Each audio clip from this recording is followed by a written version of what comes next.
మనసులోని మాట అక్కినేని నట జీవిత విశ్లేషణ శ్రవణ సందేశం 3వ భాగం. అసలు నాకు సినిమా అవకాశం ధర్మపత్ని కంటే ముందే వచ్చింది. అది తల్లి ప్రేమ సినిమా. రాజరాజేశ్వరి వారిది. అందులో ఒక కుర్రాడి వేషం ఉందని కడారి నాగభూషణం గారు ఎన్నిక చేసి మద్రాసు తీసుకెళ్లారు. ఆ సినిమాకి దర్శకుడు జ్యోతి సిన్హా అనే ఆయన. 4 నెలలున్నాను, కానీ నాకు వేషం రాలేదు. కథ ఎప్పుడో వస్తుంది, అప్పటికే కథ పెద్దదైపోయిందని ఆ వేషం వద్దనుకున్నారు. అయితే కన్నాంబ గారు, సిఎస్ఆర్ ఆంజనేయులు గారు వంటి నటులు చూడగలిగాను. సినిమా హీరో అయిన తర్వాత దేవదాసు లాంటి అజరామరమైన పాత్రని ఇచ్చిన డిఎల్ గారిని అప్పుడే కలుసుకున్నాను. ఆ సినిమాకి ఆయన ప్రొడక్షన్ మేనేజర్. నన్ను బాగా అభిమానించేవాళ్ళు. ఉత్తర కాలంలో ఆయన ఒక నిర్మాత అవుతారని కానీ, నేను ఒక హీరోని అవుతానని కానీ ఏమాత్రం ఊహకి అందని విషయం. డిఎల్ గారికి పిల్లలు లేరు, అందుకే నన్ను ప్రేమగా చూసుకునేవారు అనుకుంటాను. వారి భార్య నాంచారమ్మ గారు కూడా చక్కగా ఆదరించేవారు. మొదటిసారి వాళ్ళ ఇంటికి నన్ను తీసుకువెళ్ళి నాకు భోజనం పెట్టమని అడిగినప్పుడు ఆవిడ ఎవరండి ఈ కుర్రాడు అని అడిగింది. మనవాళ్లే లేవే అన్నారు డిఎల్ గారు. ఆవిడ ఇద్దరికీ భోజనం వడ్డించారు. వాళ్ళు బ్రాహ్మలు. ఆవిడికి పట్టింపు ఎక్కువ. డిఎల్ గారికి అలాంటివేమీ లేవు. అప్పుడు అనుకున్నాను, కులం పట్టింపు లేని వాళ్ళ ఇళ్లలో ఆయన ఒకరని. అలా వాళ్ళ ఇంటికి వస్తూ ఉండేవాడిని. కొన్నాళ్ళ తర్వాత ఒకరోజు నాంచారమ్మ గారు పెళ్లి విషయం ఎత్తింది.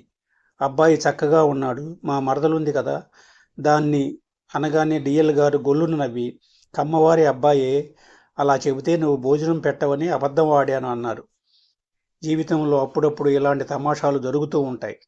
తల్లి ప్రేమ సినిమా కోసం వెళ్ళి వేషం వేయకుండా తిరిగి వచ్చేస్తున్నప్పుడు నెలకి 25 రూపాయల చొప్పున 4 నెలలకి 100 రూపాయలు చేతిలో పెట్టారు.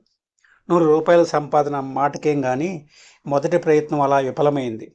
వేషం రాలేదనో పోయిందనో దిగులు పడలేదు. కొందరు పెద్దలను చూసిన అదృష్టం దక్కినందుకు సంతోషం కలిగింది. ఆ రోజుల్లో పాట పద్యం పాడగల కుర్రాళ్ళు దొరకటం కష్టంగా ఉండేది. నేను దొరికాను గనక నా చేత నాటకాల్లో వికర్ణుడు, లోహితాస్యుడు లాంటి వేషాలు వేయించారు. చిన్న వయసులో ఉన్న మగ వేషాలు అవి. అదొక అనుభవం. అప్పుడు వచ్చింది ధర్మపత్ని అవకాశం.